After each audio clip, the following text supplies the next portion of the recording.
शुभ संध्या। आज की जूम चर्चा में आप सबका स्वागत है। आज शनिवार है।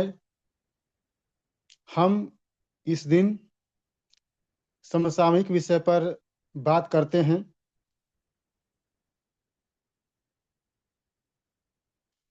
आज हमने जिस विषय को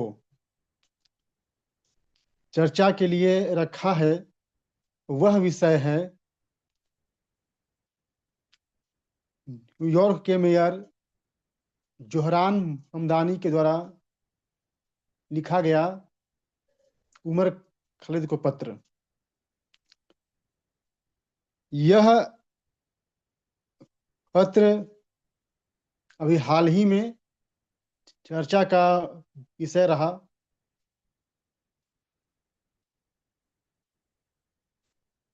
इस पर मीडिया में काफी चर्चा हुई। आज हमने निश्चय किया कि इसी मुद्दे को हम अपनी चर्चा का विषय बनाएंगे। देखिए, जोहरान ममदानी ने पिछले दिनों उमर खालिद के लिए एक पत्र लिखा। अब पहले जानते हैं कि ये उमर खालिद है कौन। उमर खालिद 2020 के दिल्ली दंगों का आरोपी है। वह अभी तिहाड़ जेल में बंद है। जोहरान ममदानी न्यूयॉर्क का मेयर है, जो वहाँ का पहला मुस्लिम मेयर है।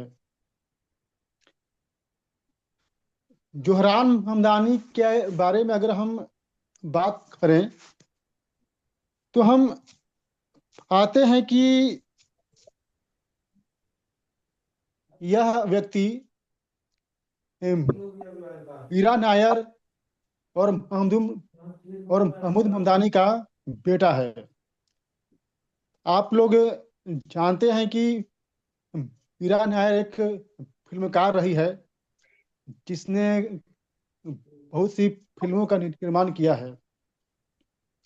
इसमें सलाम बॉम्बे और मॉनसून वेडिंग भी शामिल हैं। यह उसी मीरा नायर का बेटा है।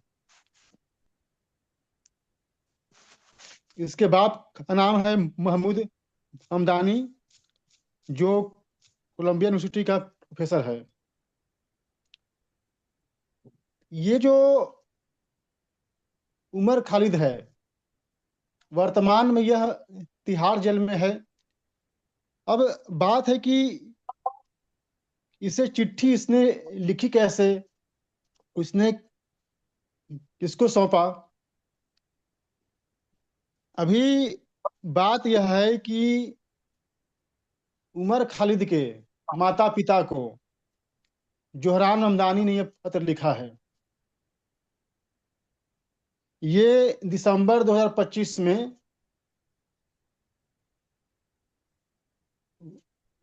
उमर खालिद के माता पिता न्यूयॉर्क गए थे। उसी दौरान उसने ये पत्र उनको सौंपा है। इस पत्र में हमदानी लिखता है कि मैं आपके साथ सहानुभूति व्यक्त करता हूं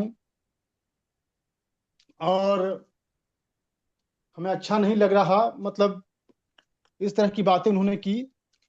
कहने का मतलब यह है कि सहानुभूति व्यक्त की, जबकि उमर खालिद दिल्ली दंगों का आरोपी है।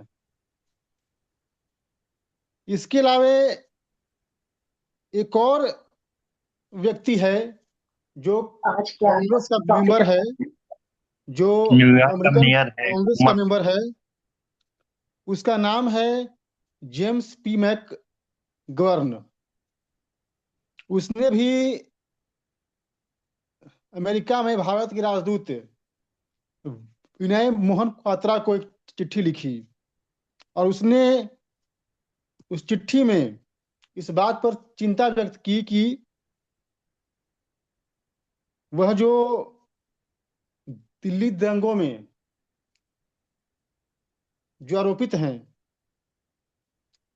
उनकी जो गिरफ्तारी है उस पर उसने अपना रोष जाहिर किया। अब बात यह आती है कि इस तरह की बात क्या सही है? जोहरान ममदानी या मैक गवर्न के द्वारा उमर खालिद के समर्थन में चिट्ठी लिखना, उसका समर्थन करना, क्या यह किसी संप्रभु देश के लिए अच्छा है? भारत एक संप्रभु राष्ट्र है। हमें पूरा अधिकार है कि हम अपनी राज्य की सीमा के भीतर क्या करते हैं। अगर कोई व्यक्ति दंगों का आरोपी है तो हमारा पूरा अधिकार है कि हम उस पर कार्रवाई करें। किसी बाहरी देश के किसी मेयर को या कांग्रेस के मेंबर को चिट्ठी लिखने का या उस पर अपनी राय देने का अधिकार नहीं है, लेकिन ऐसा हो रहा है। यह बात विचारणीय है। जोहरान ममदानी के बारे में अगर हम कहें तो हम पाते हैं कि यह आदमी जिहादी मानसिकता का है। इसने डोनाल्ड ट्रंप का भी विरोध किया है। इसके अलावे यह अपने आप को सोशलिस्ट डिक्लेयर करता है। न्यूयॉर्क में इसका मेयर बनना बहुत ही अचंभे की बात है, लेकिन यह मेयर बन गया। अब बात यहां पर आती है कि जिहादी मानसिकता के लोग आखिर क्यों हमारे आंतरिक मामलों में हस्तक्षेप कर रहे हैं? न उनका कोई संबंध है, न उनसे कोई लेना देना है। आखिर वो ऐसा क्यों कर रहे हैं? अगर हम इसके गहराई में जाएं तो हम पाते हैं कि इसके पीछे इनका इकोसिस्टम है। जैसे कि डेमोक्रेटिक पार्टी का वह व्यक्ति है और डेमोक्रेटिक पार्टी वामपंथी झुकाव वाली है, इसलिए वह यहाँ के जिहादी मानसिकता के लोगों के साथ सहानुभूति व्यक्त करती है। एक बात ध्यान रखने वाली है कि ऐसा क्यों हो रहा है कि पश्चिमी देश या इस्लामिक देश हमारे आंतरिक मामलों में हस्तक्षेप करते हैं। 2022 की हम बात करते हैं। मई 2022 में नुपुर शर्मा ने मोहम्मद पर टिप्पणी की। जाहिर सी बात है यह हमारा आंतरिक मामला था, लेकिन जिस तरह से तुर्की, ईरान और कतर जैसे देशों ने हम पे हमले किए वह सही नहीं था। एक राष्ट्र होने के नाते हमारा अधिकार है कि हमारे राज्य के भीतर कुछ भी हो उस पर किसी को टिप्पणी करने का अधिकार नहीं है, लेकिन ऐसा हो रहा है। और ये केवल एक घटना नहीं है, ऐसी कितनी घटनाएं हैं। अमेरिका हर दिन अल्पसंख्यकों के उत्पीड़न पर रिपोर्ट जारी करता है, भारत को नीचा दिखाता है। वही अगर बांग्लादेश में हिंदू की हत्या होती है तो कोई कुछ नहीं बोलता। इस पे ध्यान देने वाली बात है। अगर नुपुर शर्मा की बात करें तो हम पाते हैं कि उस समय की सरकार ने, यानी कि वर्तमान भाजपा सरकार ने जिस तरह से कायरता का परिचय दिया वह सही नहीं था। हम इस तरह से रक्षात्मक हुए, जिस तरह से हम घुटने टेके, वह हम सही नहीं कर सकते। तो आखिर बात है कि ऐसा क्यों हो रहा है हमारे साथ, कि कोई भी राष्ट्र, चाहे अमेरिका हो या कतर हो या ईरान हो, नेपाल और बांग्लादेश जैसे देश भी हमें आंखें दिखाते हैं। बांग्लादेश कहता है कि ये पूरा पश्चिम बंगाल, उड़ीसा और बिहार हमारा है। नेपाल कहता है कि उत्तराखंड का जो पिथौरागढ़ का एरिया है वो हमारा है। आखिर ऐसा क्यों है कि हमें कोई भी देश, अमेरिका जैसा मजबूत और नेपाल और बांग्लादेश ऐसे कमजोर राष्ट्र भी हमें घेरते हैं। हमें इस पर विचार करना पड़ेगा कि आखिर ऐसा हो क्यों रहा है। अगर हम इसकी तह पर जाएं तो हम पाते हैं कि हमारी छवि सॉफ्ट स्टेट की रही है।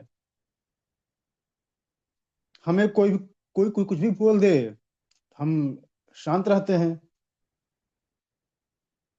हम उचित एक्शन नहीं लेते हैं। और खासकर जब इस्लाम या मुसलमानों की बात आती है तो हम और डिफेंसिव हो जाते हैं। इसके पीछे हमारी आंतरिक राजनीति भी जिम्मेदार है। नुपुर शर्मा ने कुछ भी गलत नहीं कहा था। अगर सरकार चाहती तो मजबूती के साथ खड़े होकर अपना पक्ष रखती। नुपुर शर्मा ने वही बात कही थी जो हदीसों में है, लेकिन सरकार उसको भी डिफेंड नहीं कर पाई, उल्टे उसके आगे झुक गई। एक तरफ तो हम कहते हैं कि हम सुपर पावर हैं, विश्व गुरु बनेंगे, और दूसरी ओर हम मामूली सी बात को भी हम डिफेंड नहीं कर पाते हैं। आखिर न्यूयॉर्क का मेयर जोहरान ममदानी, उसे क्या आवश्यकता है उमर खालिद को पत्र लिखने का। और अगर वह पत्र उसके माँ बाप को देता है तो फिर हम उस पर एक्शन क्यों नहीं लेते। ये तो संप्रभुता का खुला उल्लंघन है।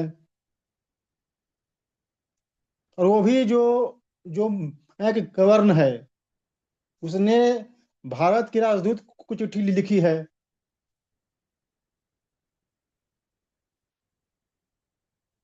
यह और भी विचारणीय बात है। तो कहने का मतलब यह है कि हमें अपनी विदेश नीति, अपनी आत्मरक्षा, अपने आत्मसम्मान को फिर से जगाना होगा। अगर हम केवल बातें करेंगे कि 56 इंच का सीना है, हम ये कर देंगे वो कर देंगे, और कुछ हो नहीं पा रहा है, तो फिर वो किसी काम का नहीं है।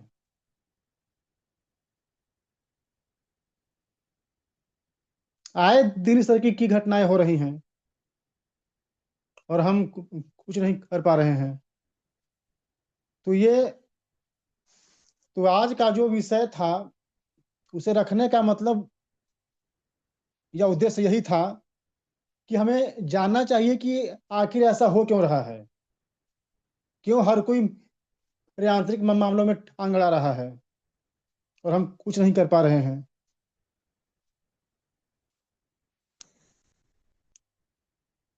ये था आज का विषय परिचय, जिसे मैंने आप सबके सामने रखा।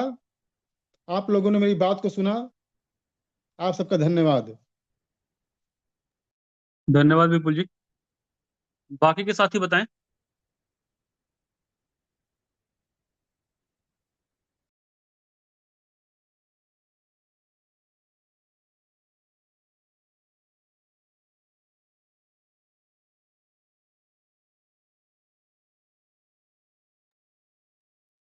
कोई भी साथी अपनी बात रख सकते हैं।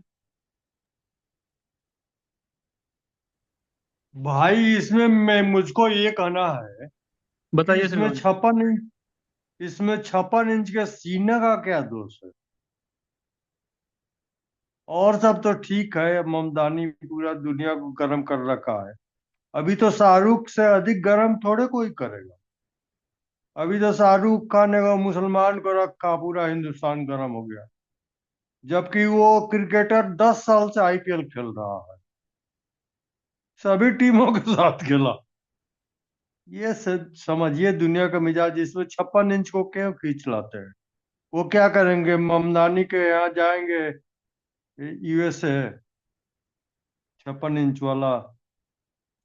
थोड़ा सा तर्क ऐसा देना चाहिए जो जिसको जिसको सबको अच्छा लगे। देखिए, वो जो मैं बोलिए, बोल रहा हूँ आप उसको ध्यान से सुनेगा। बोलिए, ये बोलिए, सुन लेता हूँ। ये केवल आमदनी की बात नहीं है। हर कोई आपको आंख दिखा बोलिए। रहा है। बांग्लादेश बोलता है कि पश्चिम बंगाल, उड़ीसा, बिहार हमारा है। नेपाल आपको आंखें दिखा रहा है। तो फिर हम्म। बात है ना, ये आमदनी तो एक उदाहरण हुआ। भाई, ये भाई, भाई, रोज की बात है। भाई, मैं समझ गया, मैं बात तो आपकी समझ गया। भाई ये डिप्लोमेसी का मामला है, देश डिप्लोमेसी से चलता है। एटम बम बांग्लादेश पर मोदी नहीं, बांग्लादेश, मोदी कोई पुजारी नहीं ना है, महात्मा नहीं ना है। वो उसको पॉलिटिक्स करना है, उसको डिप्लोमेसी देखना है। वो स्टेट्समैन है। वो देश का एक बड़ा आदमी, बादशाह है, जो आप संज्ञा लगा लीजिए। मेरा ये, मैं तो, आप अपनी बात कहा, मैं अपनी बात कहा दी। जी ठीक है। कोई और साथी बताएं। मैं बोलूंगी भैया। जी बताइए आदरणीय। मैं 56 इंच पे बोलूंगी। आप बोलिए, देखिए, पूरे विषय पर बोलिए। देखिए, नरेंद्र मोदी जी 56 इंच वाले जो हैं, उनका अमेरिका में जाना बैन था। उनको एंट्री इसलिए नहीं मिली कि मोदी जी में बहुत शक्ति थी। उनके लिए रास्ता वाजपेयी जी ने बनाया। कांग्रेस ने अंतर्राष्ट्रीय स्तर पर एक समझौता किया कि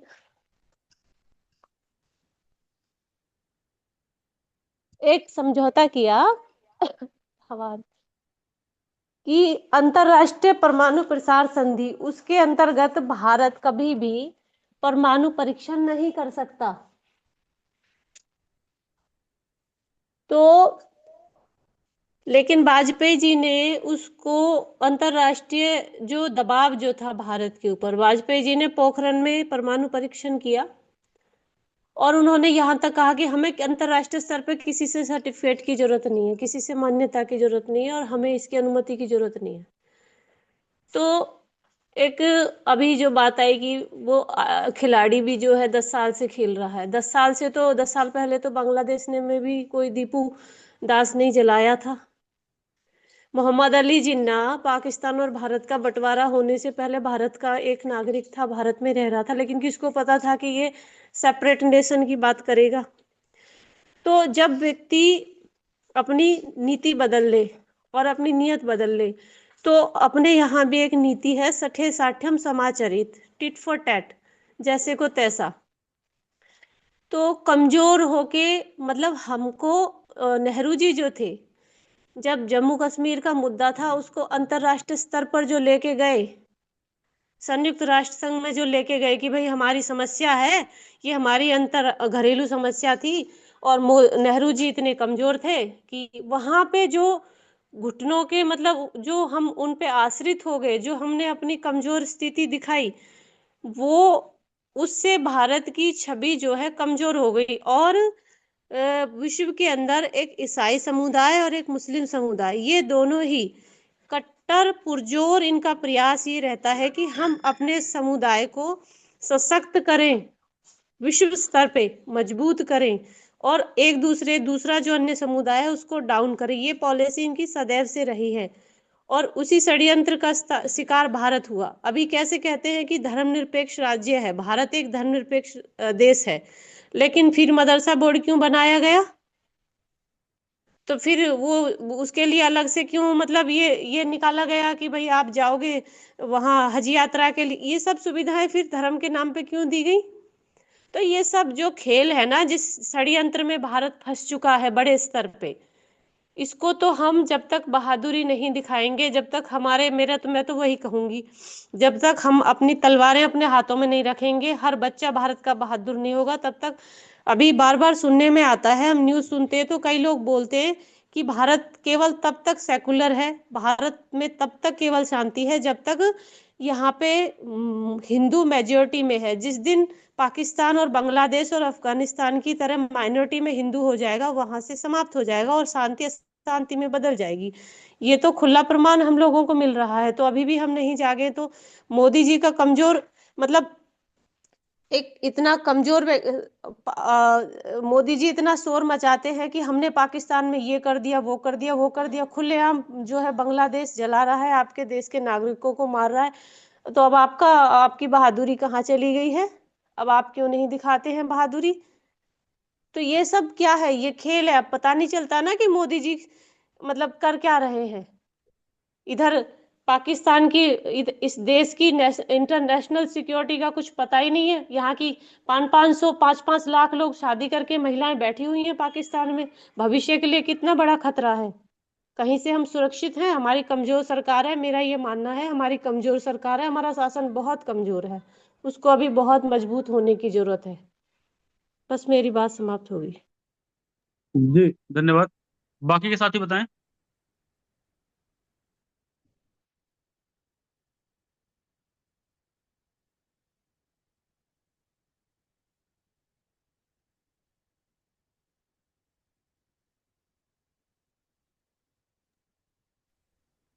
जी, सभी को सादर नमस्कार। जी बताइए आदरणीय।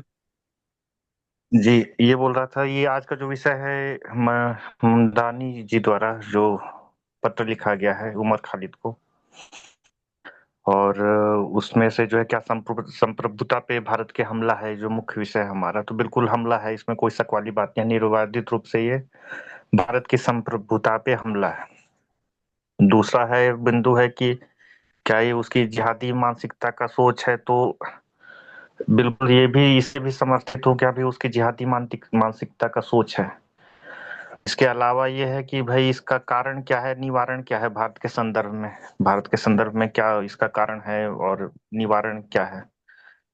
तो कारण तो स्पष्ट है भाई, जो उसने किया है, जो ममदानी ने किया है, को समर्थन दिया है, उसका तो उनका तो बिल्कुल स्पष्ट है। वही एक मुसलमान के तो कुरान में ही लिखा है कि अगर कोई एक मुसलमान मंगल ग्रह पे आ रहा है तो भी तुम उसका सहायता करो। तो वो तो भाई अपने धर्म का पालन कर रहा है उसके नजरिए से। तो समस्या हमारे अंदर है कि हम उस चीज को धर्मनिरपेक्ष मान के बैठे हैं कि भाई जो जैसा हम सोच रहे हैं, हमारे जो दूसरे मुसलमान हैं हमारे सरीखे ही सोच रहे हैं। तो वो तो उसका बिल्कुल विजन क्लियर है, सब कुछ क्लियर है, टास्क क्लियर है, वो एम क्लियर है, सब कुछ उसका क्लियर है। गलती हमारी है जो हम उसको स्वीकार नहीं है, जान भी रहे हैं, ऐसा नहीं है कि नहीं जानते, परंतु स्वीकार नहीं रहे हैं।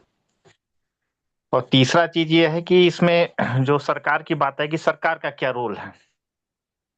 तो सरकार तो जो है, सरकार जो है इसमें तो ना ममदानी को चिट्ठी लिखने से रोक सकता है, लेकिन जो कर सकता है उसको ये करना चाहिए कि जो उमर खालिद उतने दिनों से जेल में बंद है, तो ऐसा नियम होना चाहिए था कि भाई 1 डेढ़ साल के अंदर अगर वो उसने अगर गलती की है उसको सजा दिला दो, बात खत्म। भाई विश्व समाज में रहेगा कि हाँ ये सजा याफ्ता आदमी है, आप इसका समर्थन क्यों कर रहे हैं।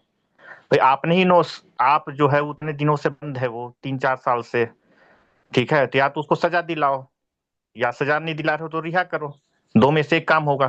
तो वीक पॉइंट तो हमारे ही अंदर है, अगर हमारे शरीर में कहीं घाव है तब तो मक्खी बैठ रहा है ना। हम पूरी दुनिया की मक्खी को तो नहीं मार सकते, लेकिन अपने घाव को तो ठीक कर सकते हैं। तो हमारे यहाँ नियम ही कानून ऐसे हैं कि पूरा जिंदगी उसकी बीत जाएगी, हम उसको जो है सजा सजा नहीं दिलवा पाएंगे।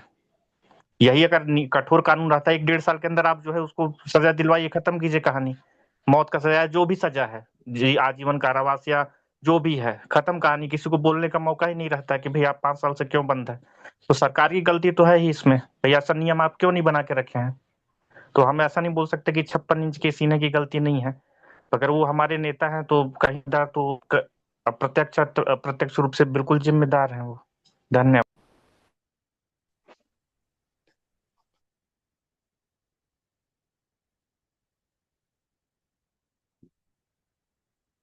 जी, बाकी के साथी बताएं।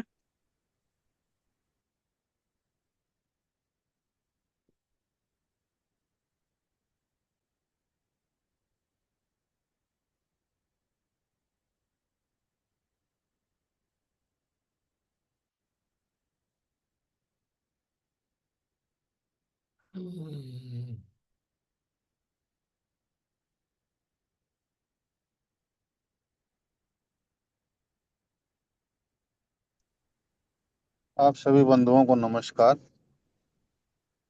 जी बताइए आदरणीय। एक न्योला जो है वो सेकुलर निकल गया।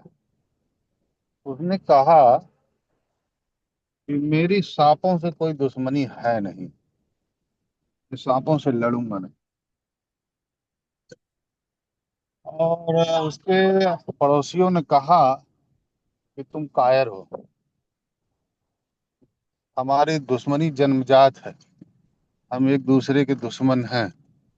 तुम अगर सांपों को नहीं खाओगे तो सांप बहुत ज्यादा हो जाएंगे, तुम्हें सांपों को खाना ही होगा। उसने कहा भाई हमको तो नहीं कोई कमी दिख रही सांपों में, तो हम नहीं लड़ेंगे। तो शिक्षित लोगों ने इसको समझाने का प्रयास किया, बताने का प्रयास किया कि दुश्मनी भाई पुरानी है, जन्मजात है, ये दुश्मनी तुम्हें निभानी ही पड़ेगी। अगर तुम नहीं निभाओगे तो खानदान में समाज में रहने लायक नहीं रहोगे। और वो मानने को तैयार नहीं था। तो मीटिंग हुई, मीटिंग में लोगों ने तथ्य रखे कि सांपों से हमारी दुश्मनी जो है काफी पुरानी है, हमें सांपों को देखते ही खा जाना चाहिए। निवले ने कहा देखिए समय बदल गया है, मनुष्य काफी प्रभावी हो गए हैं, हम जीव जंतुओं के ऊपर वैसे ही बहुत संकट है, हम बच नहीं रहे हैं स्वयं से ही, हमको मनुष्य ही मारे जा रहे हैं। तो हम एक दूसरे से दुश्मनी अब क्यों करें। अब हमें यह सोचना चाहिए कि हम ये बना मतलब कि अनायास जन्मजात दुश्मनी को खत्म कर दें। लोगों ने बताया कि तुम कायर हो, तुम्हारे बाप दादा में जो है, तुम्हारी माँ जो है वो सांप थी, ये शंकर है। एक ने कहा नहीं नहीं, इसके दादा परदादा सांप थे, ये तो सिर्फ नेवले का बेस बना के रखा हुआ है, बाकी ये है सांप का ही औलाद। लोगों ने समझाने का प्रयास किया और उसके बाद जब वह बात तथ्यों से नहीं रख पाए तो उसको मारने लगे। और इस तरीके से मार के उसे खत्म कर दिए। और उन्होंने कहा कि हमने एक सांप के औलाद को मार डाला। समाज इसी तरीके से लगभग है। धर्मांध लोग, चाहे वो बांग्लादेश हो चाहे पाकिस्तान हो, दूसरे धर्म का आदमी हो उसको मारो, उसकी संपत्ति को कब्जा कर लो। बड़ा फेल्योर आदमी अपने जीवन में जिसने कुछ भी नहीं कर पाया, वो भी आपको यह उपदेश देते हुए मिलेगा कि हिंदुओं को मार डालो, हिंदू काफिर होते हैं। हर घर में तलवार होनी चाहिए। मुसलमानों में ये आम धारणा है कि मुसलमान जो है जनाजे के समय ही इकट्ठा होते हैं, नहीं तो वो इकट्ठा नहीं हो रहे हैं। उन्हें जल्दी ही खत्म कर देना चाहिए, दारुल इस्लाम लाना चाहिए। इस्लाम का शासन दुनिया पे रहेगा तो दुनिया में अमन और शांति रहे। और इस सोच में विकलांग सबसे आगे। कोई काना होता है, कोई लंगड़ा होता है, उनको देखिए, ऐसे लोग जो है वो नफरत से भरे रहते हैं, घृणा से भरे रहते हैं। विकलांगों में ये अद्भुत गुण होता है। अक्सर विकलांग आपको प्रेमी नहीं मिलेंगे, वो नफरती ही मिलेंगे। और वो अपने लिए नए नए तर्क भी गढ़ते रहते हैं। ये जिहादी मानसिकता, ये नफरती लोग, ये द्वेष को पालने वाले लोग, ये एक बॉन्ड बना के चलते हैं कि अगर फला धर्म का है, फला जाति का है तो गलत है। वह इसे समझने की कोशिश ही नहीं करते हैं कि सही और गलत है क्या। यह सोच जो धार्मिक द्वेष का है, इसे एक सिरे से कुचल देना होगा, चाहे ये जिस किसी भी धर्म में हो। जिस किसी भी धर्म के लोग ऐसे द्वेषात्मक बात करते हैं, उनको समाज में स्थान होना ही नहीं चाहिए। उन्हें जब तक आप जड़ से मिटा नहीं देंगे, तब तक यह समाज अमन चैन से नहीं रह पाएगा। धन्यवाद।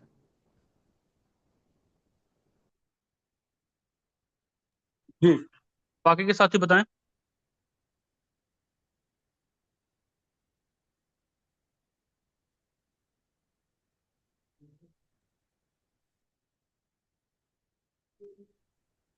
हाँ, नमो नमः।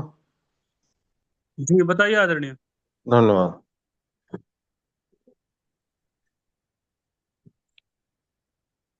आज का जो विषय है, जो जोहरान ममदानी ने उमर खालिद को पत्र लिखा। जोहरान ममदानी ने जो पत्र लिखा है बड़ा संवेदनापूर्ण दिया है, उसका बड़ा गहरा अर्थ है। उसने कहा कि प्रिय उमर, माने उमर खालिद जो आतंकवादी का के जो दंगा का मास्टरमाइंड था, इसके वजह से पूरी दिल्ली जल गई थी और सैकड़ों लोग हताहत हुए, हजारों करोड़ का नुकसान हो गया। उस उमर को जो कह रहा है, जिसकी वजह से जो है कि इतनी बड़ी दिल्ली में अफरा तफरी मची है। प्रिय उमर, मैं अक्सर कड़वाहट के बारे में तुम्हारे बातों को सोचता हूँ। कड़वाहट के बारे में, यह कड़वाहट शब्द किस चीज का संकेत करता है? यह संकेत करता है जो इस्लाम के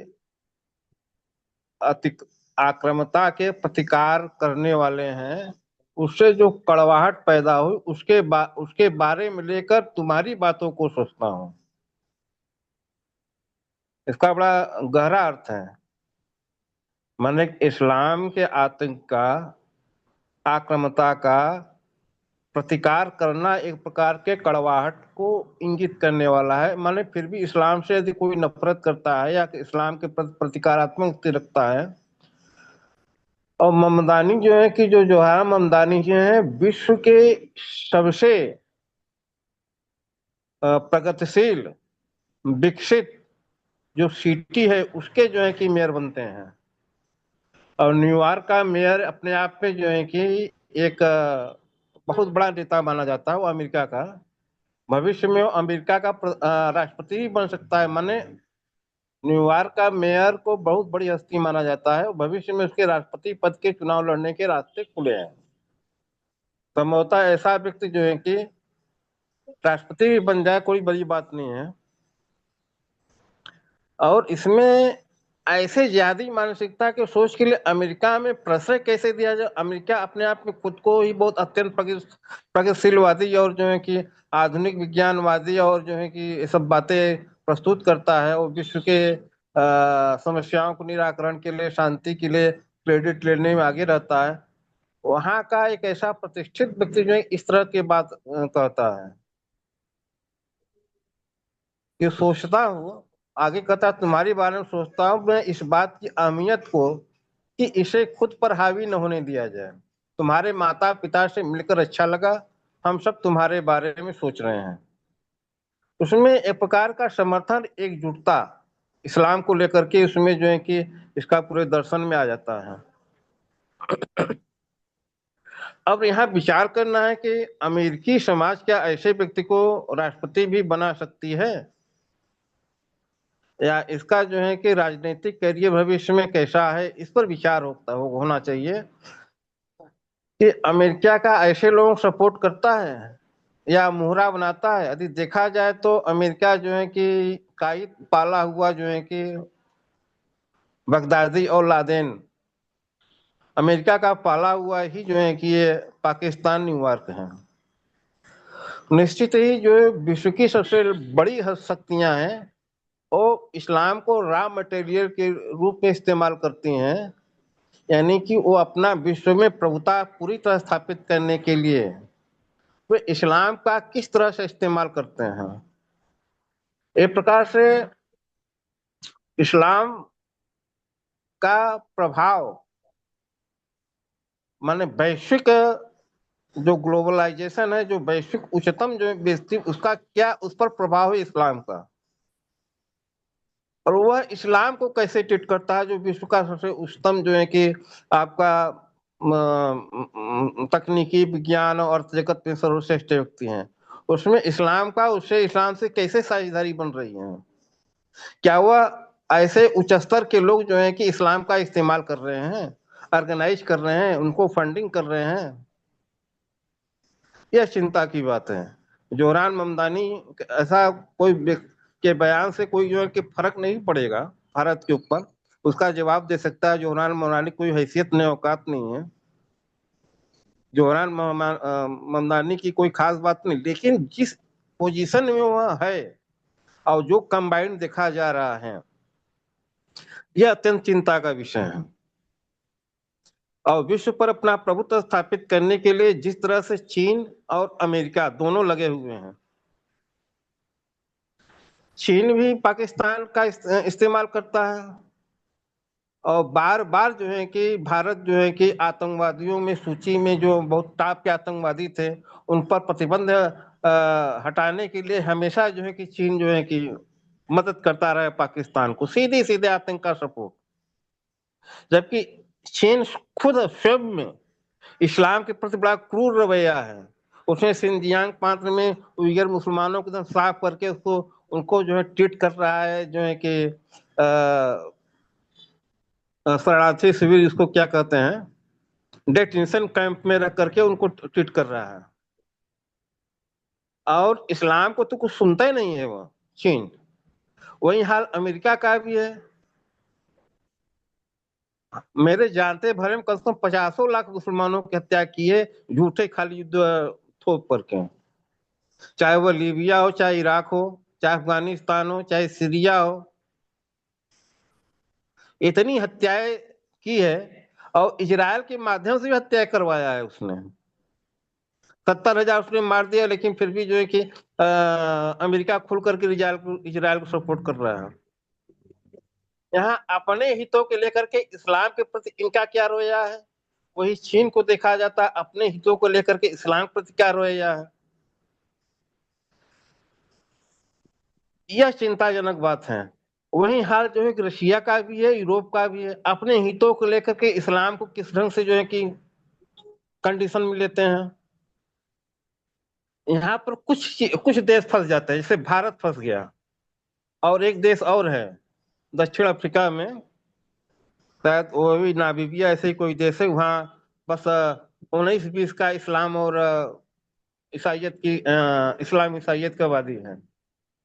कुछ देश फंसे हुए हैं जहां पर इस्लामिक जनसंख्या जो है कि पोजीशन की तरफ आने को बढ़ रही है, और उस चीज को, पोजीशन को बनाए रखने के लिए इस्लाम जो है कि चीन और अमेरिका को हर तरह सपोर्ट कर रहा है। उनका एक लक्ष्य हो जाता है ना, बड़ा लक्ष्य। यहाँ तो इजराइल को भी भूल रहे हैं, इजराइल को भी अपना टारगेट नंबर 1 नहीं मानते हैं। उनका टारगेट नंबर 1 जो है कि भारत हो जाता है, क्योंकि इस्लाम जो है भारत में जो बढ़ती हुई जनसंख्या है, यदि हम भारत पर जो है कि हम अपना जो है कि प्रभुत्व स्थापित कर लेते हैं, तो यहाँ से इस्लाम को संपूर्ण विश्व ऑर्गेनाइजेशन कर सकते हैं। चीन और अमेरिका पर बाद में कंडीशन हम ले सकते हैं। तो यहाँ पर इस्लाम की अपनी रणनीतिक है, अमेरिका की अपनी रणनीतिक है, चीन की अपनी रणनीति है, रूस की अपनी रणनीति, यूरोपियन की रणनीति है। इन सबकी अपनी अपनी रणनीति। उसमें फंसा हुआ कौन है? भारत। लेकिन कुछ आर्थिक विकास इसी पहलू में लेकर के जो है कि भारत कर रहा है, लेकिन इस्लाम के को कंडीशन देने के लिए जरूर निश्चित कुछ कड़े कदम उठाने चाहिए, और यह निश्चित ही बहुत ही भयावह स्थिति है, जो आज का राजनीतिक नेतृत्व भी जो है कि नहीं चाहता है कि इस्लाम को कंडीशन ले, सत्ता बनाए रखें। अब भारत की बात करते हैं, कांग्रेस अपने फायदे के लिए इस्लाम का इस्तेमाल करती है, कम्युनिस्ट अपने फायदे के लिए इस्लाम का इस्तेमाल करती है, भारत की सभी पार्टियां जो है कि इस्लाम का इस्तेमाल करती है। वही हाल जो है कि लगभग जो है कि थोड़ा थोड़ा जो है कंडीशन में देने का प्रयास जो है कि इसमें जो सत्ता पक्ष है, भाजपा है, वह इस्लाम को कहीं न कहीं कंडीशन लेने के लिए उसको मोटिवेट करने का काम कर रही है। तो एक प्रकार से भारत जो है कि इस्लाम के चुंगल में कस के जकड़ा हुआ है। वह दिन पर दिन कस रहा है कि ढीला हो रहा है उसका जकड़न। इस स्थिति में कुछ जो है कि बातें हो सकती हैं कि हो सकता है कुछ उसके जकड़न को कम किया जाए। इस्लाम का जो पंजा जो है कि भारत के ऊपर पड़ा है, जिहाद का, इस्लामिक आक्रामकता का, विस्तार का, इस पर कुछ जकड़न, कुछ खुला या कुछ हल्का ढीलापन सोचा जा सकता है, मामूली सा। सांस लेने के लिए हमें जो है कि एक ऑक्सीजन मिल गया, कि हम ऑक्सीजन मिल गया, हम मरने नहीं पाएंगे, और इधर जकड़न बढ़ा जा रहा है, हम आपको जीने नहीं देंगे। थोड़ा थोड़ा बीच में ऑक्सीजन मिल जाता है। वही कालखंड में मोदी का शासन, थोड़ा थोड़ा ऑक्सीजन मिल रहा है, इस्लामिक पकड़ को ढीला किया जा रहा है, लेकिन उतना महत्वपूर्ण नहीं है। जिस हिसाब से जो है कि कंबाइंड देखा जा रहा है, भारत की अंतर की राजनीति, कांग्रेस, वामपंथी, अन्य जो है पार्टियां जिस तरह इस्लाम को जो है कि लेकर के जो है कि संवेदनशील होते हैं, और अमेरिका, चीन, यूरोप, रशिया, ये सब कंट्रीज इस्लाम को लेकर जो अपने फायदे की रणनीति बनाए हैं, ये अत्यंत चिंताजनक है। इस पर गंभीरता से प्रयास करना चाहिए। इसमें बहुत बड़ा रिस्क लेकर के आगे बढ़ने की संभावना पर भी विचार करना चाहिए, चाहे जो भी हो। एक जो है कि अथाह जो है कि रिस्क लेकर के जो है कि इस्लाम को कंडीशन लेने के लिए विशेष प्रयास होना चाहिए, और इसमें जो है कि पूरे विश्व को कंडीशन देना पड़ेगा इस्लाम को लेते हुए। बहुत ही जो है कि इस पर गहन जो है कि प्रकृति क्षण करके आ रही है मीडिया के द्वारा, इसको समझना चाहिए। इसी के साथ में अपनी बात समाप्त करता हूँ। धन्यवाद। धन्यवाद आदरणीय। बाकी के साथी बताएं। नमस्ते सभी साथियों के लिए। जी बताइए। हाँ जी, ममदानी जैसे जिहादी से पहले भी हमारे देश में, मतलब पाकिस्तान से, अन्य देशों से भी, मतलब ये चाहते रहे हैं आतंकवादी किस तरह से भारत में हम घुसपैठ करें और इस देश को बर्बाद करें। संसद भवन को भी तहस नहस कर दें, कई बार हमला भी हुए हैं। सबसे बड़ी जो कमजोरी है हमारे देश में वो ये है कि जो हमारे देश में ही गद्दार बैठे हैं, ये पहले से ही घुसपैठियों को शरण देते आए हैं। जम्मू कश्मीर में जो भी आतंकवादी पाकिस्तान से आते, वहां उनको शरण देते। इस मतलब जम्मू कश्मीर के ही जो मुस्लिम अपने घरों में रखते, खाना पहुंचाते और हिंदुओं को मरवाते। तो वो स्थिति आज भी हमारी बनी हुई है। इस देश में करोड़ों की संख्या में ममदानी के भाई समझ लीजिए या उनको सपोर्ट करने वाले इस देश में बैठे हुए हैं। अगर कोई घर है, उस घर में 4 भाई हैं और चारों में फूट है, और मतलब एक भाई दूसरे भाई को मरवाना चाहता है, तो वो घर लुट भी सकता है, बर्बाद भी हो सकता है।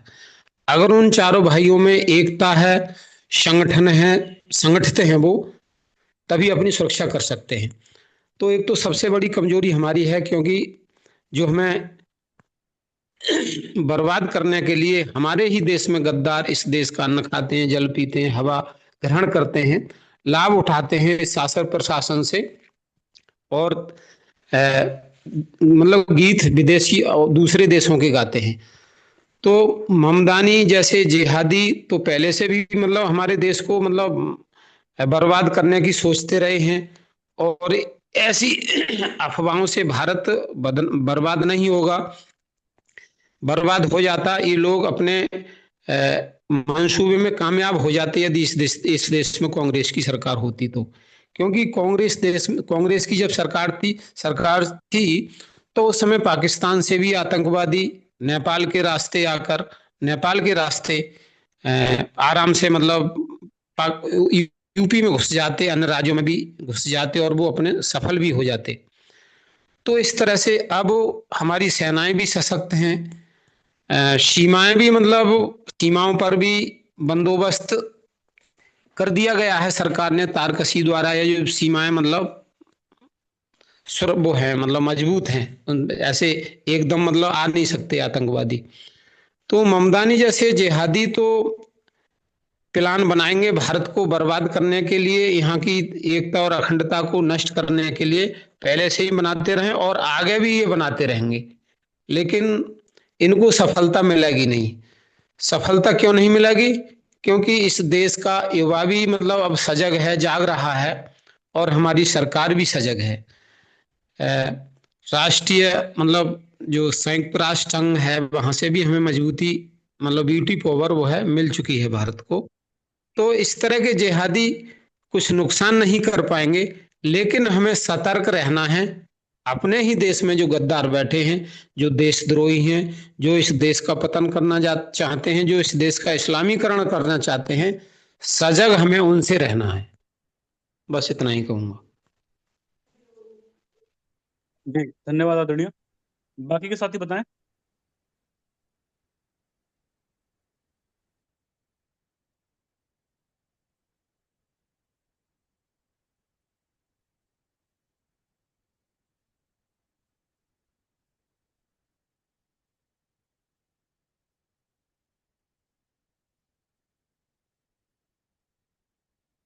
कोई भी साथी अपनी बात रख सकते हैं।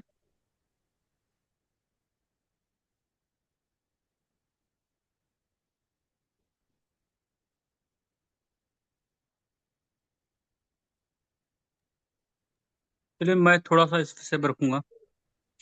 देखिए, एक तो मंगला प्रसाद जी, आप कुछ बोल रहे हैं तो आप बोलिए। हाँ, थोड़ा सा हमें 2 लाइन बोलूंगा। जी। हमने कुरान में पढ़ते हुए एक शब्द पढ़ा, हम बड़ा अचंभित हो गए, गनीमते ए माल।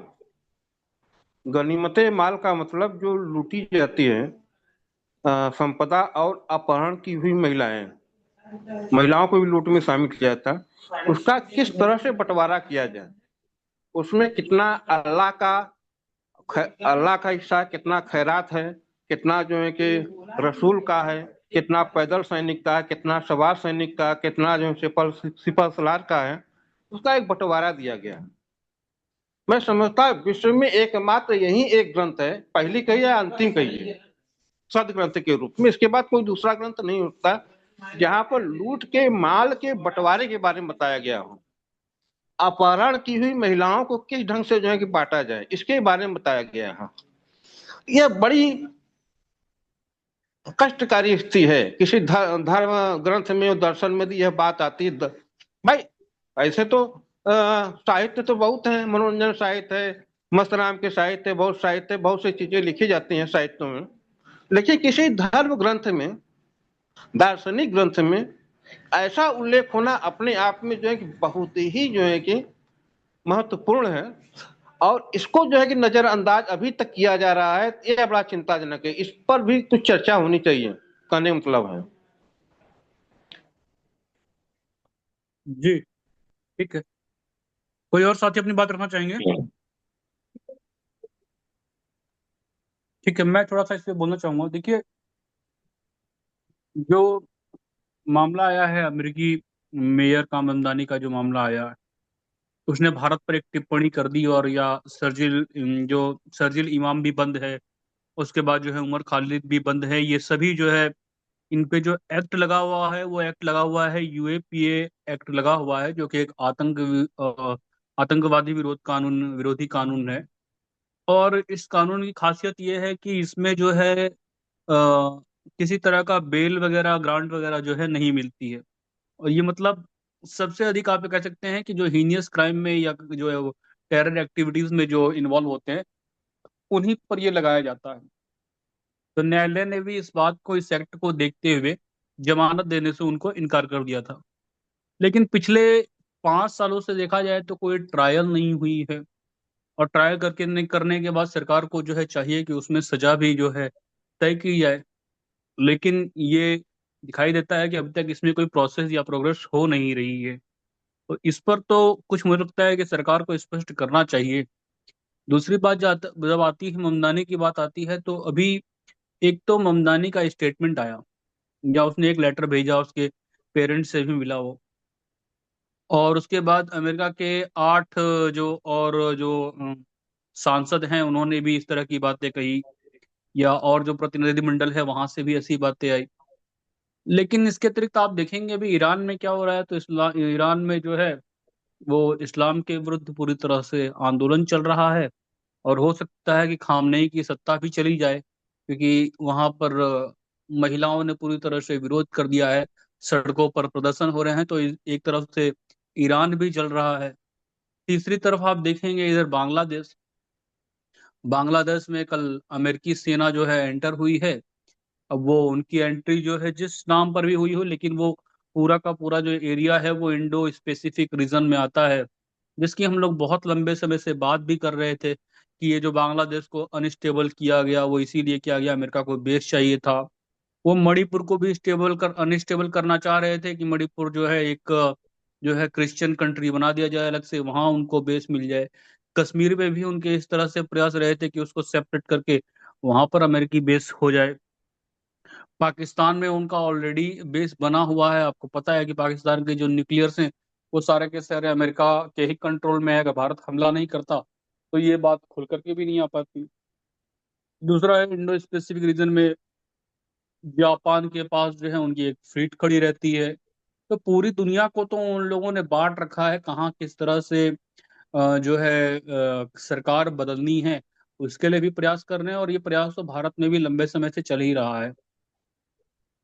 अभी जो ईरान में में जो हुआ है, मुझे लगता है वो सिर्फ इसी कारण से हुआ है क्योंकि इसराइल ने उस पर हमला किया, इसराइल का जवाब ईरान ने दिया। और पूरी तरह से इसराइल का जो समर्थन है वो अमेरिका को रहता है, वो वहां तख्ता पलट करने के लिए तैयार थे। या हो सकता है कि उन्हें कुछ ऐसा लगा हुआ हो कि इनके रहते हुए ये लोग न्यूक्लियर बम बना लेंगे, तो ऐसी गवर्नमेंट को बैठा दिया जाए जो अपनी सरकार हो या अपना व्यक्ति हो। अब कहने के लिए देखिए, वहां पर जो इस्लामिक रिवोल्यूशन हुआ, वो सारा का सारा भी यही लोग करते हैं। और जब रिवोल्यूशन हो जाता है तो उसके बाद लिबरलाइजेशन के नाम पर फिर वहां दोनों चीजों को भड़काना और फिर वहां अनस्टेबिलिटी पैदा करना, ये काम भी वही करते हैं। भारत में भी लगभग ऐसी ही स्थिति है। और जिस उनकी हम ममदानी की बात कर रहे हैं, तो ममदानी की विचारधारा क्या है, इस्लामिस्ट है या कम्युनिस्ट है? तो पूरी दुनिया में अगर आप देखेंगे तो कम्युनिस्ट और इस्लामिस्ट जो है वो आपस में इस समय गठबंधन में दिखाई दे रहे हैं। भारत में तो स्पष्ट रूप से दोनों का गठबंधन दिखाई देता ही है। तो डेमोक्रेटिक पार्टी कह लीजिए, भले ही वो डेमोक्रेटिक पार्टी से हैं, लेकिन जब बात आती है कि वो जो लिबरल हमारे यहाँ भी गैंग है, उसको वो सपोर्ट करते हैं। और पूरी दुनिया में लगभग उनकी स्थिति यही है कि लिबरलाइजेशन के नाम पर, फ्रीडम के नाम पर और इन सब चीजों के नाम पर अनस्टेबल करने का प्रयास करते ही। मुझे लगता है ये अमेरिका के लिए भी एक बड़ा सेटबैक है कि न्यूयॉर्क जैसे शहर में जो है एक इस्लामिक कट्टरपंथी विचारधारा का व्यक्ति जीत कर आता है। एक बात जो पांडे जी ने जो कही थी कि उनका जो ब्रदरहुड चलता है या वो मंगल ग्रह पर भी रहे, तो वो कुल मिला जुलाकर जो कंसेप्ट है वो उम्मा का ही कंसेप्ट है। तो ये बात तो हम लोगों को स्पष्ट हो जानी चाहिए। और ये बात सिर्फ अमेरिका की ही नहीं है। अभी आपने टर्की के मामले में देखा, आपने हमास के मामले में देखा, ईरान के मामले में देखा, इराक के मामले में देखा, या आप बांग्लादेश के मामले में देख लीजिए। मुसलमानों का सॉफ्ट कॉर्नर जो है वो पूरी दुनिया में चलता है, क्योंकि वो कुरान के हिसाब से, उम्मा के हिसाब से चल रहे हैं, तो उम्मा में वो ब्रदरहुड माना ही गया है। लेकिन जब भारत की आंतरिक नीतियों की बात आती है तो मुझे समझ नहीं आता है कि भारत की स्थिति क्या है और हम लोगों को कैसे रिस्पॉन्ड करना चाहिए। एक जो सबसे बड़ी मैं प्रॉब्लम देखता हूँ इंडिया के साथ, वो ये है कि अभी हम लोग जो है ऑयल पे या फिर जो हमारे पास कृत्रिम ऊर्जा है उस पर हम लोगों की डिपेंडेंसी पूरी तरह से अरब देशों पर है, रूस पर है, अमेरिका पर है। हमारे पास वो अभी चीज जो है हमारे पास नहीं है। दूसरी चीज, जब मैं टेक्नोलॉजी पर देखता हूँ तो क्या हम लोग कृत्रिम ऊर्जा में ही पीछे हैं या टेक्नोलॉजी में भी? तो भारत जब तक वो अपना क्रायोजेनिक इंजन नहीं बना लेता है तब तक हमारे जितने फाइटर प्लेन्स हैं, जितने जेट्स हैं, वो सारे के सारे या तो अमेरिका डिपेंडेंट है या तो रशिया पे डिपेंडेंट है, क्योंकि यही दोनों देश हैं दुनिया में जो जो है जेट इंजन बना पाते हैं। तो ऐसे में हमारी जो डिपेंडेंसी है वो ऑयल के लिए हो, आर्टिफिशियल एनर्जी के लिए हो, या फिर हमारी टेक्नोलॉजी के लिए हो, या फिर हम चीन से इतना मात्रा में इंपोर्ट कर रहे हैं, उसकी मात्रा उसके बदले में हम कितना इंपोर्ट कर पा रहे हैं, तो हम तो बहुत ही नाजुक स्थिति में हैं। लेकिन इस स्थिति से भी हम तब बाहर निकल पाते हैं जब भारत में आंतरिक समस्याएं नहीं होती। जो चीन की बात आई थी, चीन ने कैसे कंट्रोल कर रखा है, अमेरिका की स्थिति भी हमसे बेहतर है, रूस की स्थिति भी, जापान की स्थिति, सभी देशों की बेहतर स्थिति बेहतर दिखाई देती है। भारत की स्थिति बड़ी अलग दिखाई देती है, यहाँ अनस्टेबिलिटी बहुत ज्यादा है। यहाँ पर आप देखेंगे तो विपक्ष खड़े होकर के, या अभी मैं एक प्रवक्ता हैं सभा के, राजकुमार भाटी जी, उनको भी मैं सुन रहा था, जिस तरह से पैगंबर मोहम्मद को और इस्लाम को बताते हैं अच्छा करके। तो भारत में जब आप देखेंगे तो आपके विरुद्ध खड़ा कौन है? केवल मुसलमान ही थोड़ी खड़े हैं। आपके यहाँ क्या कम्युनिस्ट आपके विरुद्ध नहीं खड़े हैं? क्या तमिलनाडु की सरकार ने, कर्नाटक की सरकारें आपके के विरुद्ध नहीं खड़ी हैं? क्या आपके विरुद्ध पश्चिम बंगाल की पॉलिटिक्स है, कश्मीर की पॉलिटिक्स है, केरल की पॉलिटिक्स है? तो भारत में इंटरनल इश्यूज कैसे हैं कि जब भारत के आसपास के देशों में तख्ता पलट हो गया, उस परिस्थिति में भी हम तख्ता पलट तक नहीं पहुंच पाए सारे प्रयास के बाद भी, मणिपुर को अनस्टेबल करने के बाद भी। तो मुझे लगता है कहीं ना कहीं अभी तक तो सरकार बैलेंस करके चल रही है। लेकिन वही बात जो नीता जी ने कही, हम लोग कब तक दबते रहेंगे और कब तक हमारे वो गले में जो फंदा फंसता रहेगा उसको कसता रहेगा, और हम लोग जो है कुछ प्रतिक्रिया भी नहीं दे पाएंगे। तो बड़ी ही नाजुक सिचुएशन है कि भारत की डिप्लोमेसी काम कैसे करती है। और वैश्विक मामलों में देखा जाए तो वैश्विक मामलों में मैं सोचता हूँ भारत अभी बहुत संभल संभल कर चल रहा है। बांग्लादेश में भी जो है अभी हमारे एस जयशंकर जयशंकर जी हैं, शायद कल या परसों वहां पर उन्होंने विजिट की है। तो वहां पर भी नॉर्मलाइजेशन की कोशिश की जा रही है। अमेरिका उधर से अनस्टेबल को करने की कोशिश कर रहा है, भारत नॉर्मलाइजेशन की कोशिश कर रहा है। और खबर तो ये भी आ रही है कि इस साल जो है चीन जो है वो अरुणाचल प्रदेश को अपने कब्जे में लेने की भी कोशिश कर सकता है, या फिर वो जो है वहां पर अपनी गतिविधियों को बढ़ा रहा है। तो भारत पे चीन का भी जो है वो प्रभाव पड़ा हुआ है, अमेरिका भी उधर से अनस्टेबल कर रहा है। और हम लोगों को अरब देशों के साथ भी संबंध बनाने हैं। और हमारी स्थिति विश्व में क्या है, तो पूरी दुनिया में एक ही देश है जहां पर हिंदू हैं। मुसलमानों के पास 56-57 देश हो गए, अंग्रेजों के पास, ईसाइयों के पास बहुत सारे देश हो गए। आप तो पूरी दुनिया में एक ही देश में हैं और पूरे विश्व के साथ आपको व्यापार करना है। तो रूस को देखा जाए तो रूस के ऊपर सैंक्शन से भी बहुत फर्क नहीं पड़ा, क्योंकि 14 करोड़ की आबादी है। आपके ऊपर 50% टैरिफ लगा, तभी जो है आप के घुटनों के बल आ गए। तो ऐसी स्थिति में क्या हम लोग सैंक्शन झेल सकते हैं? क्या बहुत सारी चीज झेलने के लिए तैयार हैं? हमारे इंटरनल इश्यूज रिजॉल्व हो जाएंगे? तो मुझे लगता है कि भारत की स्थिति रूस की स्थिति से, ईरान की स्थिति से बड़ी अलग है। हम लोग सैंक्शन झेलने की स्थिति में भी बहुत ज्यादा नहीं।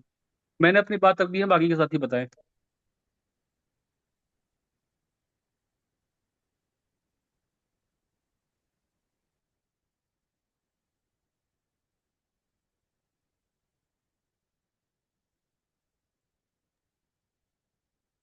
कमल सिंह चौहान जी, आप कुछ कहना चाहेंगे या फिर कोई और साथी बताएं? वैद्यराज जी हैं, वैष्णवी जी हैं।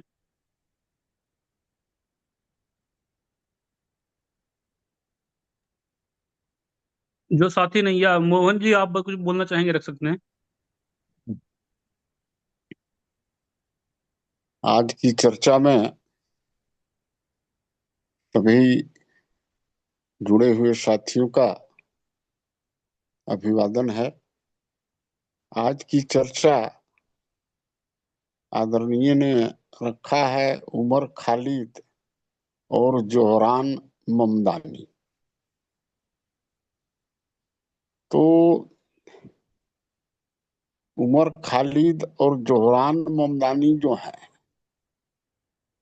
एक विशेष वर्ग का जो है प्रतिनिधित्व करने में और उसकी किसी भी प्रकार की नैतिक, अनैतिक, असामाजिक, आपराधिक गतिविधियों में सहयोग करने, सलाह देने और उन गतिविधियों से शांति व्यवस्था को भंग करने की कार्रवाई में सभी शामिल हैं। उमर खालिद जो भारत तेरे टुकड़े होंगे गैंग का सहयोग करने में भारत सरकार की जांच से, रिसर्च से, गवाहों से गुजरने के बाद जो है वो भारत सरकार की जेल में 5 साल से पड़ा हुआ है। कई बार ये ममदानी और जो डेमोक्रेटिक पार्टी के जो भी अमेरिका में सांसद वगैरह हैं, 8 सांसद का शायद नाम दिया जा रहा था, वो जो है उमर खालिद को जमानत देने की, रिहा करने की, मानवता के आधार पर उस पर सहयोग करने की बात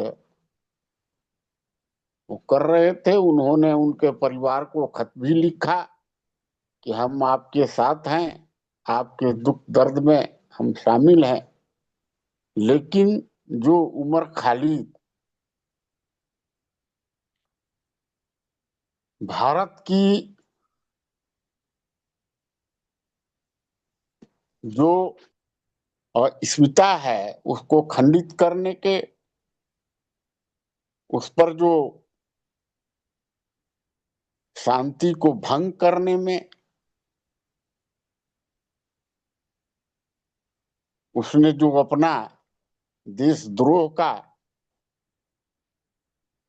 रोल निभाया है वो बहुत ही जघन्य अपराधों में उसको शामिल किया जा सकता है और इसलिए उसे जेल की सजा दी गई है। और इसके बाद भी उसे उसकी बहन की शादी में और किसी कार में एक बार 14 दिन और उसका जमानत दिया गया था। ये जो है भारत सरकार की एक मानवता का ही भाव था। जब जो ममदानी हैं वो अभी न्यूयॉर्क के मेयर बने हुए हैं और उनके आंसू जो हैं उमर खालिद और उनके परिवार के लिए टपक रहे हैं। लेकिन जो दिल्ली दंगा में कितने नागरिक मारे गए, कितने पुलिस घायल हुए, उनके दिल में कोई ममता या मानवता का भाव नहीं आया। तो ये जो है तो एक पक्षीय जो है और ये जो जिहादी प्रकार के प्रवृत्ति के लोग हैं, जो आतंकवाद प्रवृत्ति के लोग हैं, इनके प्रति उनकी जो सहयोग और सद्भाव का सोच है, जो भारत के लिए या हिंदुत्व के लिए, भारतवासियों के लिए ठीक नहीं है। वो न्यूयॉर्क के मेयर बने हुए हैं, वहां का रोड देखें, बिजली देखें, सफाई देखें, वहां की व्यवस्था का वो चिंता करें। भारत सरकार के और भारत के राष्ट्र के लिए वो क्या चिंता कर रहे हैं? यहाँ पर संविधान है, कानून है, कानून के अनुसार सारी कार्यवाही चल रही है, कानून के अनुसार कितने जो हैं आतंकवादी हैं, अपराधी हैं, नक्सलवादी हैं, उग्रवादी हैं, वो सजा काट रहे हैं, जेल जा रहे हैं। जो गलत कार्य करेगा, देश को विखंडन करने का कार्य करेगा, देश में अशांति फैलाने का कार्य करेगा, देश के विकास को रोकने का काम करेगा, तो उसको तो उसकी सजा मिलेगी ही। तो एक तो ये इस प्रकार का भाव है, और जैसा कि और पूर्व वक्ताओं ने बात को रखा है कि जो अभी भारत की जो विकसित राष्ट्र की गतिविधि बहुत तेज गति से चल रही है, और जो 2047 में जो विकसित भारत बनाने की जो बात चल रही है, तो इससे जो भी विकसित राष्ट्र हैं, और भारत जो है अब अन्य देशों से सहायता न लेकर, और हमारे जो राष्ट्र के मार्गदर्शक लोग हैं, वो सारे छोटे छोटे जितने भी देश हैं, जहां पर कि कहीं भी कभी भी महाशक्ति के प्रधानमंत्री, राष्ट्रपति उनके यहाँ नहीं गए, वैसे छोटे छोटे राष्ट्रों में जाकर उनसे संबंध बना रहे हैं, उनका सहयोग प्राप्त कर रहे हैं, उनकी सहानुभूति प्राप्त कर रहे हैं, और उनसे कुछ अपना व्यापार भी भारत का बढ़ा रहे हैं। अब इस प्रकार का जो आर्थिक रणनीति, राजनीतिक रणनीति जो भारत अपने बौद्धिक क्षमता से अपना रही है, इससे जो विकसित राष्ट्र हैं उनको आर्थिक क्षति बहुत ज्यादा हो रही है। चाहे मेडिकल की दवाइयों की सप्लाई का क्षेत्र हो, डीजल पेट्रोल का अरबियन कंट्री का क्षेत्र हो, या और कोई तकनीकी क्षेत्र हो, फिर भारत में जो लोकल फॉर वोकल का जो नारा दिया जा रहा है कि भाई विदेशी वस्तुओं से हाथ खींचिए, स्वदेशी अपनाइए, ताकि राष्ट्र की मौद्रिक क्षमता बढ़े, और इस प्रकार की गतिविधि अपनाकर, और पहले की जो सरकारें थी जो उनके हिसाब से चलती थी, और वो बहुत ही आर्थिक रूप से जो इतनी बड़ी जनसंख्या है उसका वो लाभ उठाते थे, और आज उनको वो लाभ नहीं मिल रहा है, इसलिए वो घबराए हुए हैं और छटपटाए हुए हैं, और वो जो है कई प्रकार से हमारे राष्ट्र को और कई रास्तों से जो है ये साम्यवादी, पूंजीवादी, इस्लामवादी जो हैं, इनको दबाना चाहते हैं, इनकी आर्थिक गति को रोकना चाहते हैं, हमारे राष्ट्र का जो विश्व में मान प्रतिष्ठा बढ़ रहा है उसको रोकना चाहते हैं। ये उनकी सोची समझी साजिश है, और कई प्रकार से वो हमें डिस्टर्ब करना चाहते हैं, लेकिन हमें बड़ी सावधानी से और धैर्य के साथ सभी का रास्ता निकालते हुए और आगे बढ़ने का काम करना है। धन्यवाद। मैं अपनी बात को यहीं विराम देता हूँ, बाकी साथी अपनी बात को रखें। जी धन्यवाद आदरणीय। जी बाकी के मैं साथियों पर बात करते हैं। हाँ, मेरा एक प्रश्न बताइए। है सभी बहनों से। जी जी, मैं ये जानना चाहता हूँ कि जैसे जो भी अभी विगत 10-15 वर्षों से जो राजनीतिक परिदृश्य है, जो सरकार को अस्थिर करने का जो प्रयास चल रहा है, चाहे किसान आंदोलन हो, वर्तमान परिदृश्य में जो है अरावली आंदोलन है, या जो अभी ममदानी प्रकरण है, तो ये सब प्रकरण जो भी है सरकार को अस्थिर करने का प्रयास किया जा रहा है। तो इसमें जो सरकार इस प्रयास इन सब जो कुप्रयास है, प्रयास नहीं कुप्रयास जो है, तो इन कुप्रयासों को दूर करने के लिए सरकार को क्या क्या कदम उठाने चाहिए, या सरकार, राष्ट्र, संघ, समाज, जो हमारा भी कर्तव्य है हमारे देश के प्रति, तो क्या ऐसे सरकार को कदम उठाने चाहिए, या सरकार की कमी क्या क्या हो रही है, या इस समस्या का समाधान क्या होना चाहिए, इस पे भी अगर कोई अगर अपने विचार रखे तो ये मेरा प्रश्न है। अगर कोई विचार रखे तो अच्छा रहेगा अभी। जी विपुल जी, आप कुछ कहना चाहेंगे इस पे?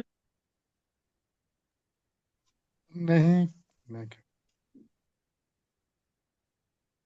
पे बोलना चाहती हूँ इनके एक पॉइंट। जी बताइए।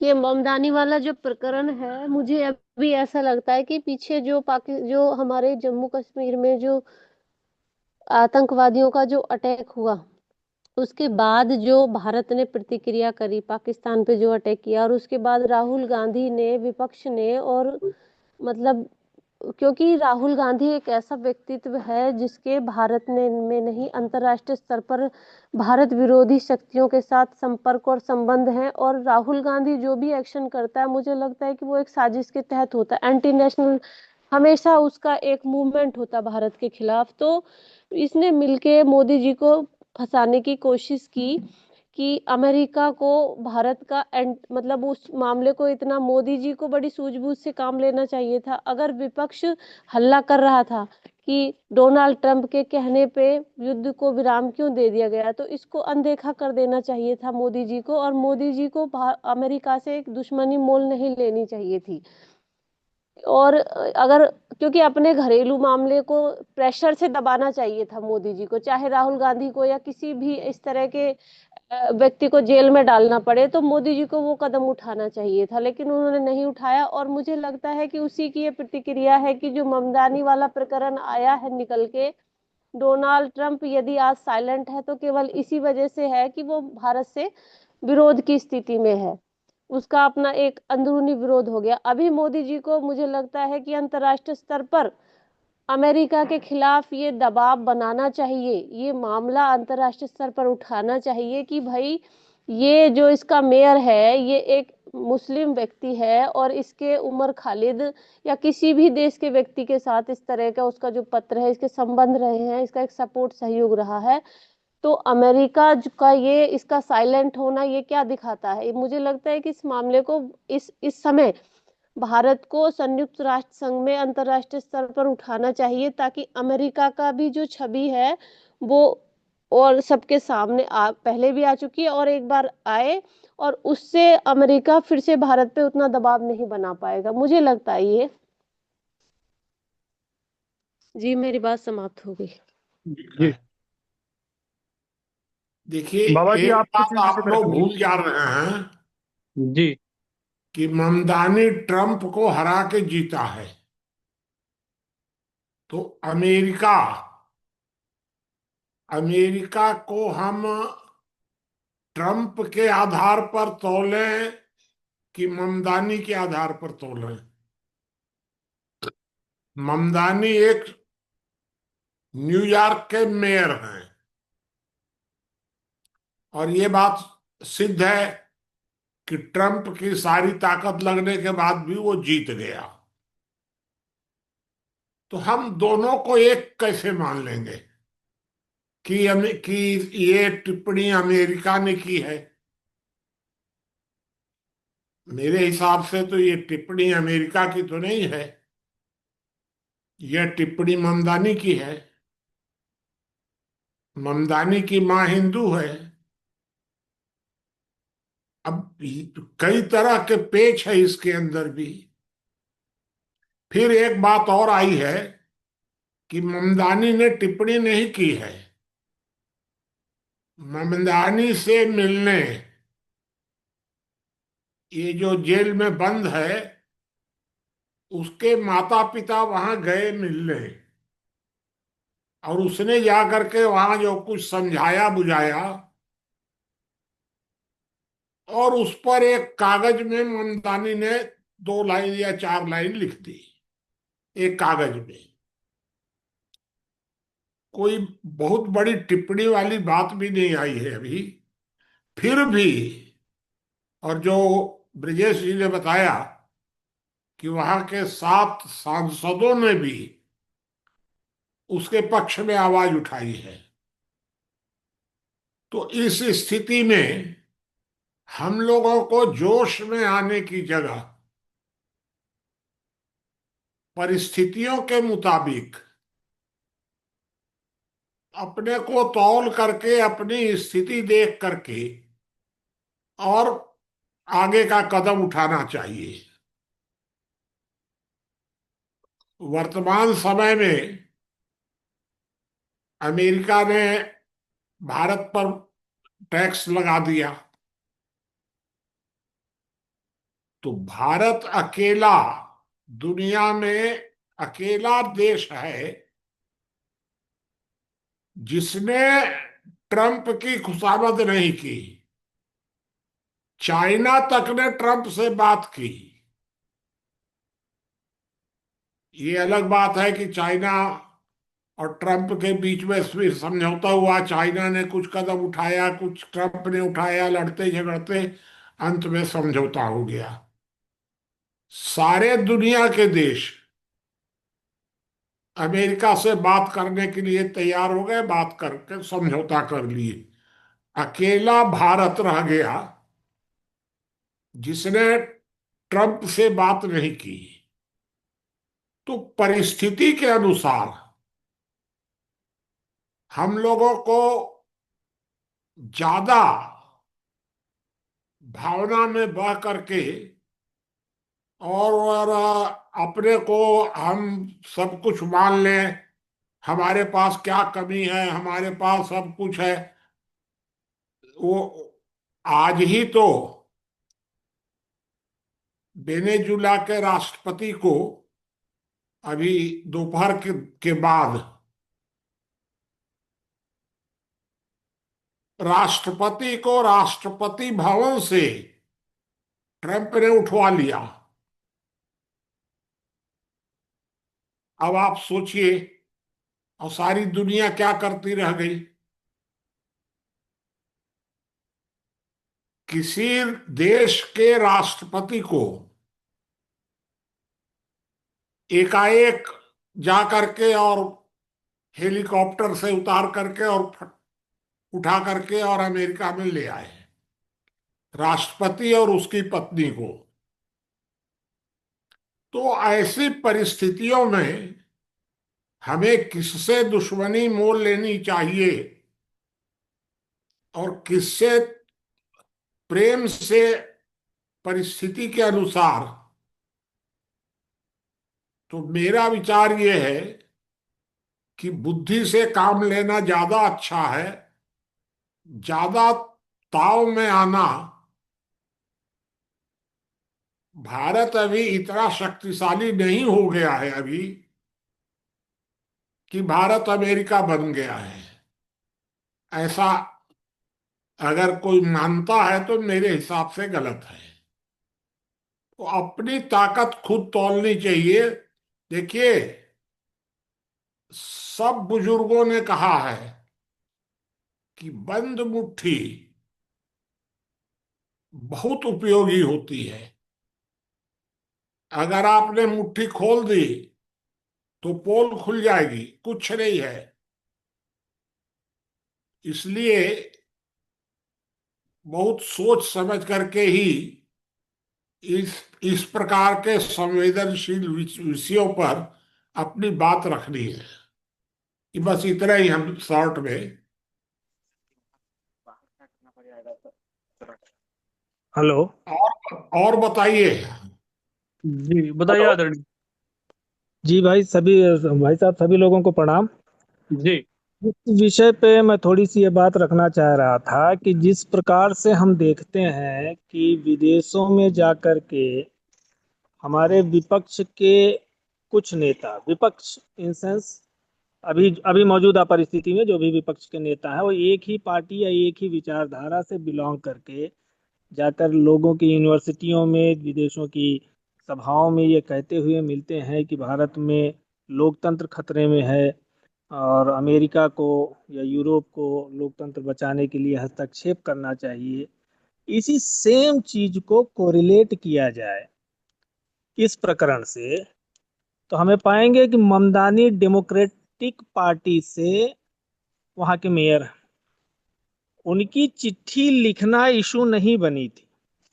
इशू जो बनती है वहां के 8 सांसद या सीनेटर, जिनको लॉ मेकर्स कहा जाता है वहां के भाषा में, उन्होंने भी इस विषय में समर्थन की आवाज उठाई। अब वहां पर ध्यान पूर्वक देखा जाए तो सरकार सो कॉल्ड राष्ट्रपति और रिपब्लिकन पार्टी के, और जो ये 8 लॉ मेकर या सीनेटर हैं वो ठीक उसी पार्टी के हैं, डेमोक्रेटिक के हैं, जिसके ममदानी और उन्हीं 8 ने और प्लस ममदानी ने, इन्हीं का योगदान या उन्हीं का कृत्य सारा प्रकरण है। तो इस तरह से बिल्कुल स्पष्ट तौर पे हम इसके लिए अमेरिका को उत्तरदायी नहीं ठहरा सकते प्रकरण या इशू क्रिएट करने के लिए, ना ही वो उत्तरदायी है। हाँ, भावनात्मक रूप से हम एक चीज के लिए उत्तरदायी तो मान सकते हैं कि उन पर रोक क्यों नहीं लगा रहा है या उन पर अंकुश क्यों नहीं लगा रहा है अमेरिका। ठीक उसी प्रकार से जिस प्रकार से हम राहुल गांधी या उनके तमाम सहयोगियों को ऊपर हम ये ऐसी बातें करने के लिए विदेशों में जाकर हम हमारी सरकार अंकुश नहीं लगा पाती है, उसी तरह से वो भी अंकुश नहीं लगा पा रहे हैं। लेकिन इस इश्यू को यह मान लेना कि अमेरिका के शब्द हैं या अमेरिका का कृत्य है या डोनाल्ड ट्रंप का कृत्य है, ये बहुत ही जल्दबाजी होगी और इसका विश्लेषण फिर बहुत गलत रास्तों पर जा सकता है, ऐसा मेरा मानना है। धन्यवाद। जी धन्यवाद आदरणीय। किसी साथी का कोई प्रश्न है या बात है तो बताएं।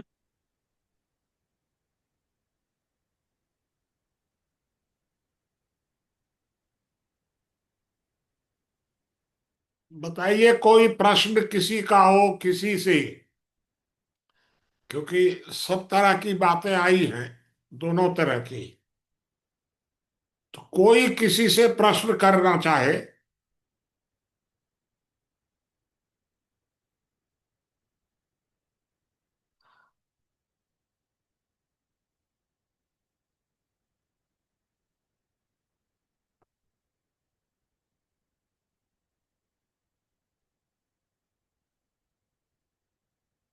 देख लीजिए ब्रजेश जी, अगर कोई बात नहीं है तो कर सकते हैं आप समाप्त।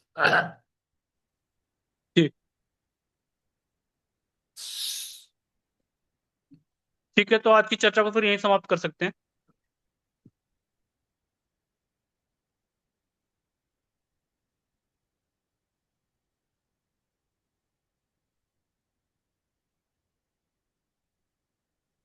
संजय भाई मीटिंग को समाप्त कर देना। जी भाई साहब।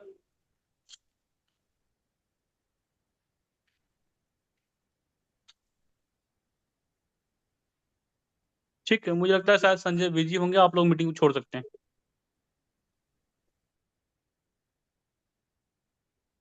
ज्ञानेंद्र भाई साहब।